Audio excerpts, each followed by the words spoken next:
A big thanks to Squarespace for sponsoring this week's video.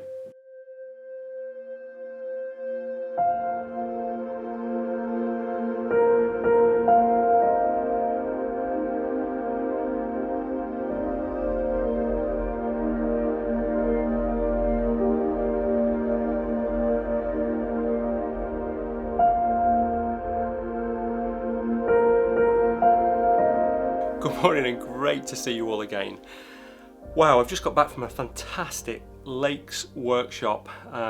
We were up there for 4 days on an autumn workshop. We had a fantastic time and we got some amazing weather. We had one cloud inversion which was stunning. And I got back and looked at my photos. I did a video of the cloud inversion which is coming in about probably 30 or 40 seconds. But when I looked at my photos, I realised I'd taken more shots with my telephoto lens than I took with my wide angle lens. And I got some really good shots, and it made me think, and it's something I've been meaning to do for a while really, is to make a video specifically about telephoto photography and the benefits of it really. And I'm going to speak a little bit more after this video where I show you the amazing cloud inversion and just the photos I got from that.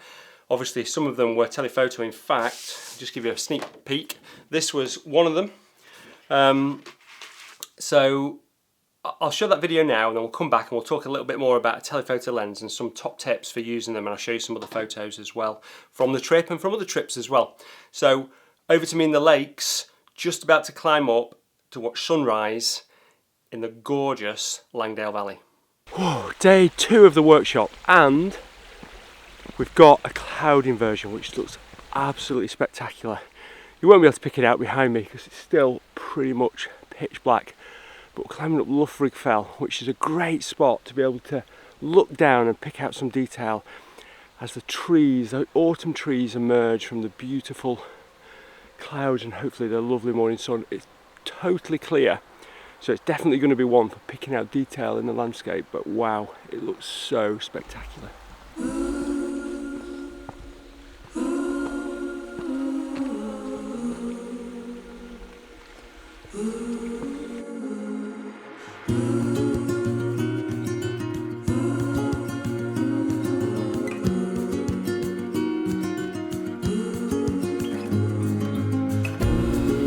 So we all made it to the top, and just look behind me, it's absolutely spectacular.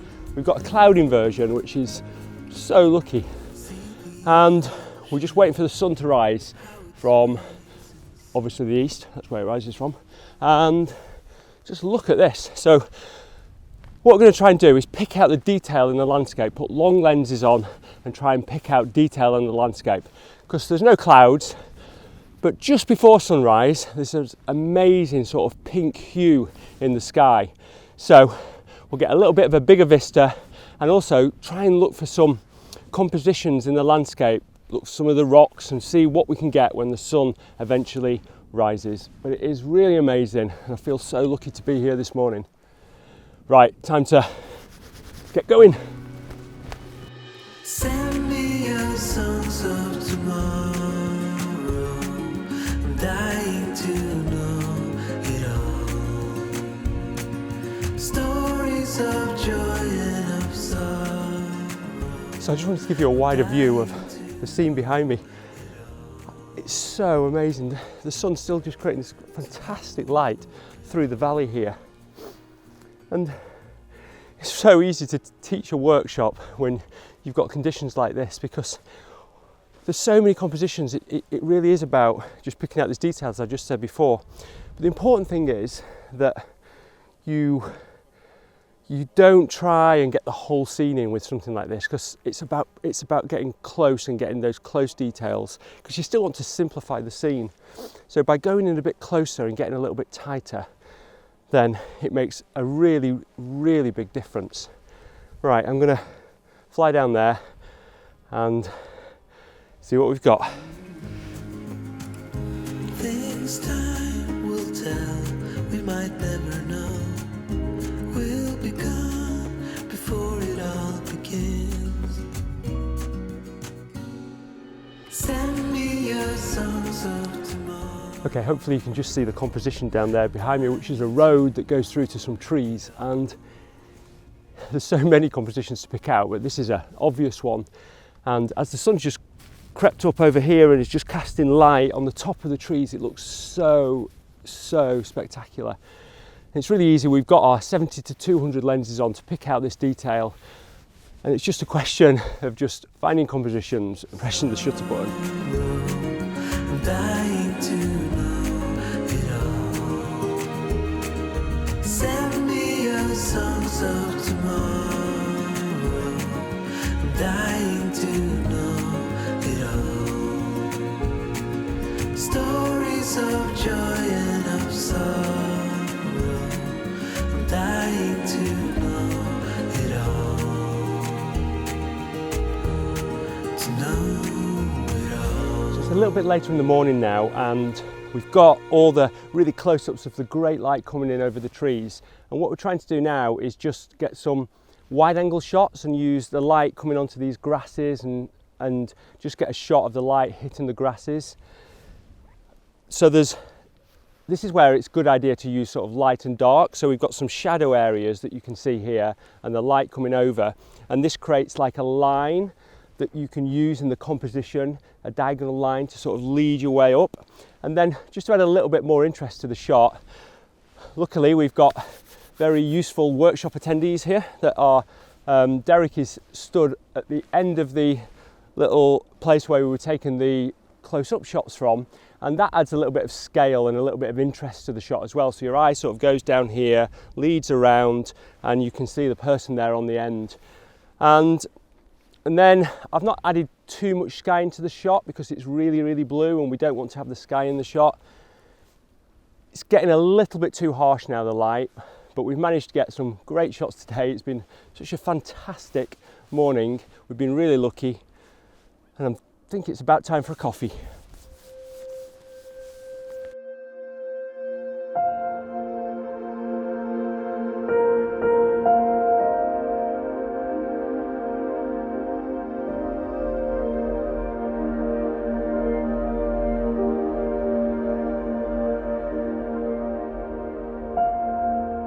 So it's pretty spectacular. Sometimes everything just comes together, and I'm so glad we went high to shoot down on that fog. It just works so well, and there was so many little compositions sort of opening themselves up as the cloud went in and out. And I was really pleased. This was probably my favourite shot that I took.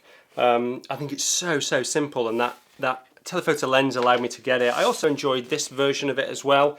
I think that you know, this showed, if I just show you here, this showed a little bit more on this side here, and I think the fog is probably just a little bit better here, where I've just opened up a little bit more of the trees compared to this one. But I have to admit, I do blow hot and cold about them because I like them both a lot. So I was really pleased with those two images that I got with my 70 to 200 lens on my Nikon Z7. So I was shooting primarily with almost all with my Nikon, with the adapter and the 70 to 200 lens on, which is a really sharp, fantastic lens. So there were two other images that I took with my telephoto lens on this trip in the Lake District, which made me think I really need to do this video. One of which was this one, where we had this squall coming over, and I quickly switched to my 70 to 200 and zoomed right in, and the rain coming over and the lake in the background, which I've shown before in a previous image from Helm Crag. And it's just really dramatic, and it allows me to close in and really simplify the image. And then there was another one as well, which were 3 trees, where I just picked them out. It was quite a complicated scene. There was it's usually quite a good place to go and shoot autumn colours, but the trees had lost most of the leaves, so we just had to pick out these 3 trees. So I had to zoom. I think this might have been about 180mm, and again, it simplified the scene. And I've got sort of 4 things I want to talk to you about with a 70 to 200 lens, and any telephoto lens past probably 70mm full frame, which I think makes a really big difference. So the first one is just simplifying the scene. So if I just show you this example here, this was in Iceland. Me and Mas Peter Iversen had stopped to take a picture of these mountains because they look fantastic, and the first one I took was on a wide angle lens and it just looked a bit fairly rubbish really. And then I thought, well, actually what I need to do is zoom in and just get these really strong triangular mountains, and again it just simplified the scene. And if we look at the lakes again, which was early in the year, I was walking there with pebbles actually on Rydal water in the Lake District, and this image here was again one that I took with my wide angle lens and I thought it's just not working. It looked okay, but as soon as I zoomed in, then it was a really interesting image. And actually this is an image that as you look at it, you find more and more from the image. That there's a cormorant on the little island at the front there that's just drying its wings. And yeah, it worked really well as a simplified telephoto lens shot. So the first thing is just simplifying the image. The second thing is compressing the perspective. Well, effectively you don't compress the perspective, but it gives that illusion of compressed perspective when you use the telephoto lens. If you look at this image here, what it's allowed me to do is get these trees that are almost look like they're in the foreground. They're obviously in the midground. I've got a long lens on here. I think it's a 200mm lens, and I've got all the graduations going back of the hills in the mist, and it just allows me to compress that perspective really well. Again, this one of this tree in the winter allows me to compress the perspective between this tree and the background lake. In the wide angle shot, everything just looks very sort of vast and wide apart, but this allows me to compress all this together. So using a long lens like this, this is actually my 50 to 140 from my Fuji, or a 70 to 200, which is the one I use on my Nikon, then it allows you to just, I find, come up with compositions much easier. So it's a simpler way to find compositions. Finding a composition with a wide angle lens is more difficult. You've got to think about the foreground, the midground, you've got to think about how everything interacts together. But as soon as you try and pick out a little detail in the landscape with a longer lens, it just makes things easier. And it also allows you to cut out foreground and sky. So if we take a look at this image here, this was a long time ago and I stopped by the side of the road. In fact, I think all three of these images are going to show you I stopped by the side of the road. There was no foreground, and in one of the cases there was no foreground or sky. So this first one, there was no foreground, it was just frosty, and I just wanted to get the sun and this tree and the amazing sky, and it just worked so well. I could pick it out, put it on my tripod, and it worked brilliantly. The other one was that I just wanted a church when I was in Iceland with Mass earlier in the year, and we stopped where he knew there was a church. We stopped in a car park actually, and this was a 200mm lens zooming in on the church. It allowed me to get something, okay, it's not the most spectacular image, but it allowed me to get something that was simple and tick the box of getting an Icelandic church. And then the final one was in the Faroe Islands, where again we stopped at the side of the road because we wanted to get this little red hut here. I actually was just a little bit unlucky. The light coming down didn't quite go onto the hut, it just disappeared. What I was waiting for is that light just to drop onto the hut. But what it did allow me to do is have the hut at the bottom of this little waterfall here. And the sky was boring, the foreground was rubbish, and it just allowed me to get this really powerful composition. The other thing, the fourth thing, is focusing on changes in light. So often you get changes in light on the landscape, but they often don't happen where you want them to happen, or they happen in an area that you need to zoom in on and get closer to. It was the same with this mountain image here, where the light, it was just the end of a really amazing light when I was in Iceland, and it just caught this cloud here. So I thought, well, what I'll do is, rather than going wide, which looked fairly boring, I zoomed in on the mountain, and it created quite a powerful image.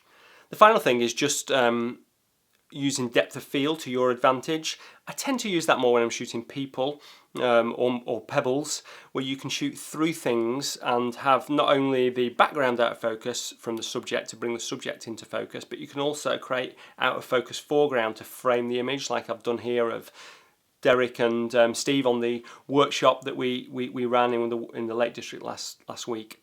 So yeah, the telephoto lens is an amazing landscape lens. In terms of using it, make sure you put it on a tripod with the tripod mount, and make sure if you've got it on a timer that your timer is set maybe for 6 or 7 seconds rather than 2 or 3 seconds, because you'll get more vibration after you click the shutter button, because obviously you've got a longer focal length. And also with the longer focal length, just think about depth of field. Most of the shots I showed you there, I'm shooting a long way away and it doesn't really matter, so I shoot on around about f8, which is the optimum for the lens. But if you're a little bit closer or you're shooting in woodland, you've got to be a little bit careful, because you're obviously got a narrower depth of field with a longer focal length. So either get photo pills out and check your depth of field tables, or bracket your depth of field and focus stack. Okay, before I finish, just want to mention a workshop that's coming up. It's really exciting. And before I do that, I just want to say thanks to Squarespace for sponsoring this video. Squarespace are what I build my website on, and it just makes it really easy to just build a fantastic looking website. So I use the Bedford template in Squarespace, which I think looks really clean, and all you do is just drag your images into the placeholders. Like I say, it is super simple. So if you're thinking about building a website, then give Squarespace a go. And for 10% off, you can use squarespace.com/Nigel or the offer code Nigel. And like I say, that'll give you 10% off your first purchase of a website or domain. So back to the workshop. Yeah, so I've got a really exciting workshop with Jonas Perel, who's a fantastic photographer and mountain leader. And he's the founder of Vagabond Expeditions. And he does lots of expeditions that are self-propelled, so either on skis or walking or canoeing. And we're going together to Lofoten to photograph the midnight sun. It's going to be fun, exciting, and we're sure to get some amazing photographs. So there's a link to that down in my description, which is on his site, and there are 8 places, I believe, 6 to 8 places. I'm sure they'll go fairly quickly, so if you are interested, I know that in my last workshops I've had a lot of messages from people that have tried to get on the workshops and haven't, so please go and have a look at it.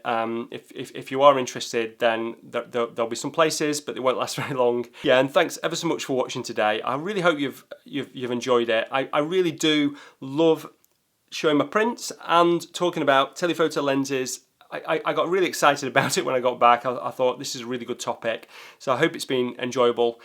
If you've liked it, give it a thumbs up. I'd really like to hear your comments below. What top tips you've got for a telephoto lens. So please comment below. It massively helps the video as well. And if you're not subscribed, then please subscribe if you've enjoyed the content. Okay, until next Sunday. Bye.